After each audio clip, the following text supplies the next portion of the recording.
Let me ask you something real. What else do they want? After the slander, after the spell work, after the smear campaigns wrapped in scripture,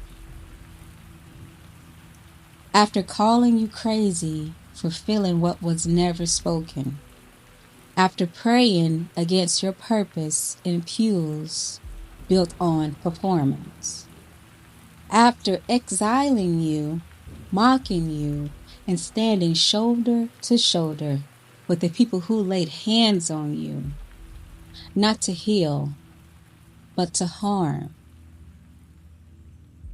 What else do they want? What else is there to take? You lost your peace. You lost your name. You almost lost your life.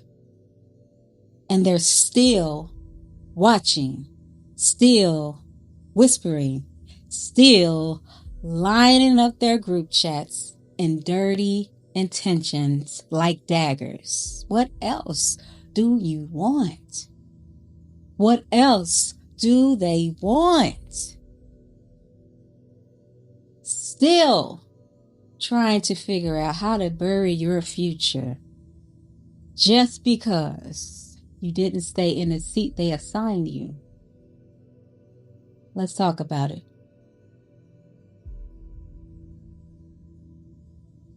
Welcome back to Empowered Shadows. I'm your host, Shayla, and this episode is for the ones who were thrown to the wolves and then blamed for how they howled. This is for the black sheep turned phoenix, the spiritually exiled, the ones with siblings who smile in family photos while sitting next to the people who traumatized you, still trying to ruin your name in silence. This is for the ones with the in-laws who never embrace you, for the cousins, the uncles, the aunties who believed the lies because it was easier than facing the truth. This is for the ones who were raised in spiritual groupthink and shunned for refusing to worship an ignorant shepherd. This is for the ones who escaped abusive marriages, only to be shamed by their spouse's codependent mother. This is for the ones who ran back to the breasts of their own mother, seeking safety, only to be shunned, mocked, or threatened for not playing the role of the obedient, broken woman. This is for those outcasts for having the audacity to leave abuse, for being body shamed for gaining weight in grief, body shamed again for losing it in healing, shamed for doing what you said you would do because your follow-through exposes their excuses. It's not jealousy. It's a campaign. This is deeper than jealousy.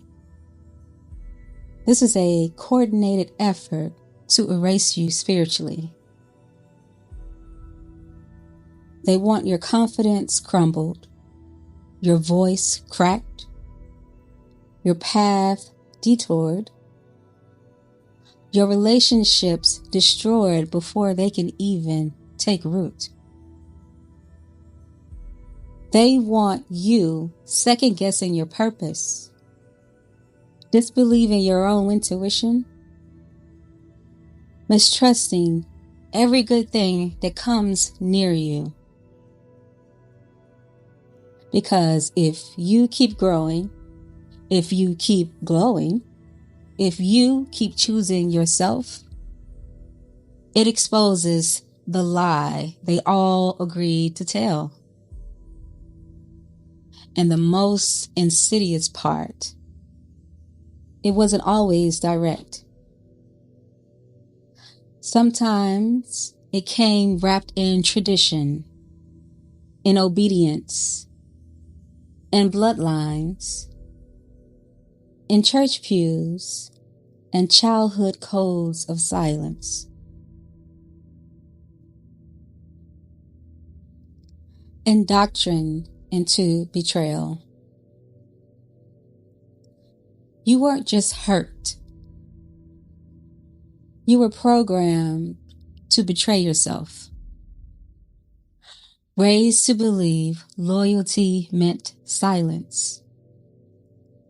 Taught that love meant sacrifice, especially your own. Conditioned to suppress your truth if it made others uncomfortable. You were handed shame disguised as faith, guilt dressed up as humility, and trauma wrapped in the language of family. You were punished for not doing harm, but for doing what was best for you. So when you started to unlearn it all, unlearn all of it, to walk away from the performance, to prioritize your sanity, to call abuse what it was, they didn't see this as healing. They saw it as betrayal. And that, to them, was unforgivable. Unforgivable. Because now, every breath you take in alignment makes their dysfunction louder. Every boundary you build calls out their complicity. Every truth you speak undoes their collective denial. How dare you? That's why this is deeper than offense. It's exposure. And they would do anything to make sure you never rise high enough to be heard.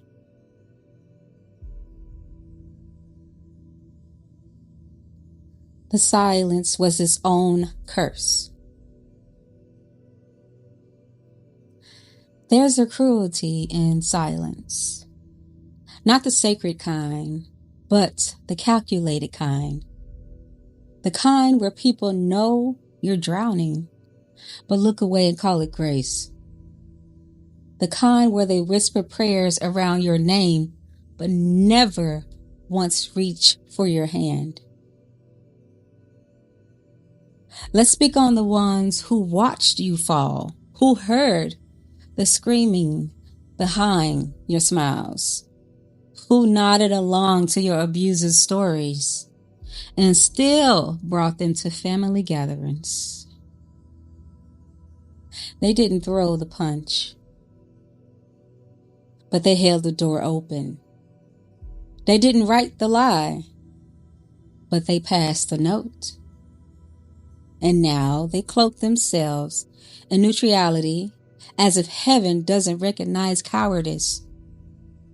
But make no mistake, their silence was not peacekeeping. It was permission. Divine interruption saved you. Let's be clear. You didn't survive because you were lucky. You survived because Spirit intervened. When they were casting word curses, you were being shielded by unseen hands. When you were crying on bathroom floors, your ancestors were already clearing your path. They thought your isolation would destroy you, but it delivered you. Delivered you from spiritual illusions, delivered you from codependent love, delivered you from their need to keep you small, silent, and sick. If not for the divine whisper that said, "This is not your ending," you would have stayed where they buried you. They didn't expect you to hear God clearer. Once they pushed you in the dark, they did not expect for you to hear God clearer. But that's the thing about shadows. They always reveal what light was too bright to show you.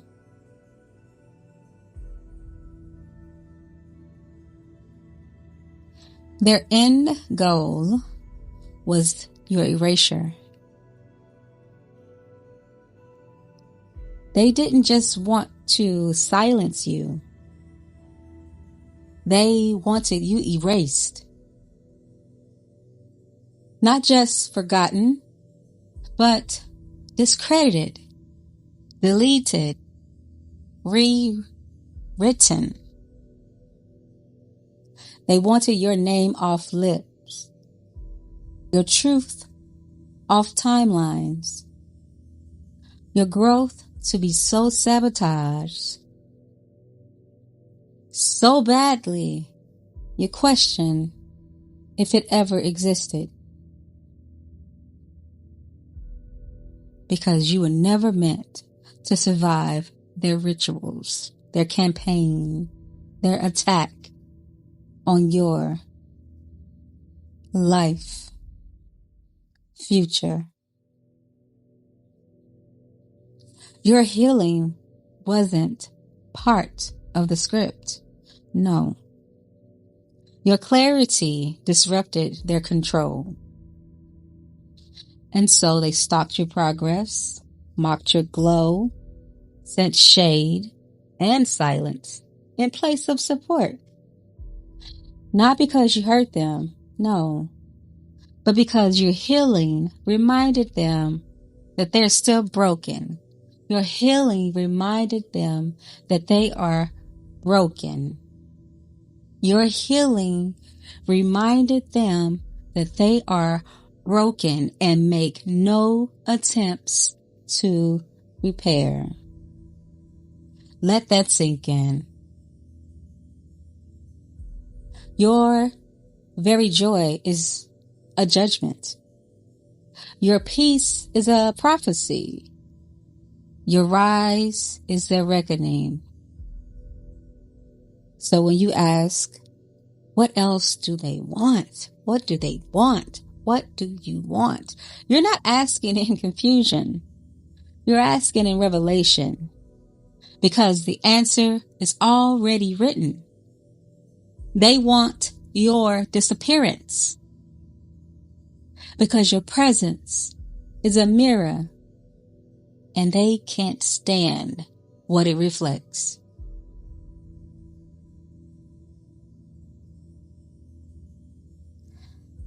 Here's what they forgot. You already died.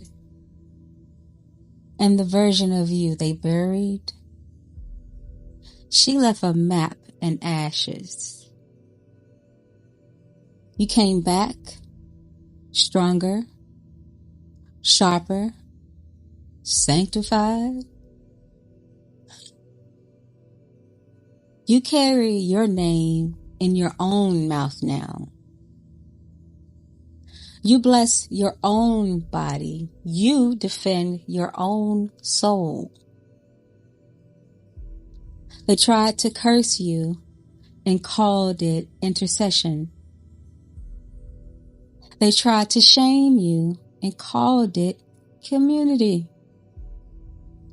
They tried to silence you, and now they're choking on your echo. You are not theirs to define. Not anymore. Not ever again. This is Empowered Shadows, a sanctuary for the ones who were sacrificed in silence and still rose, still healed, and still refused to bow. Let them talk. Let them circle. Let them seethe.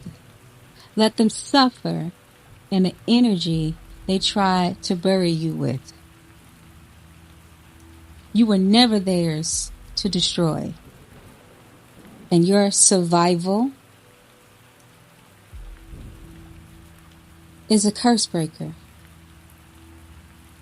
Thank you for listening.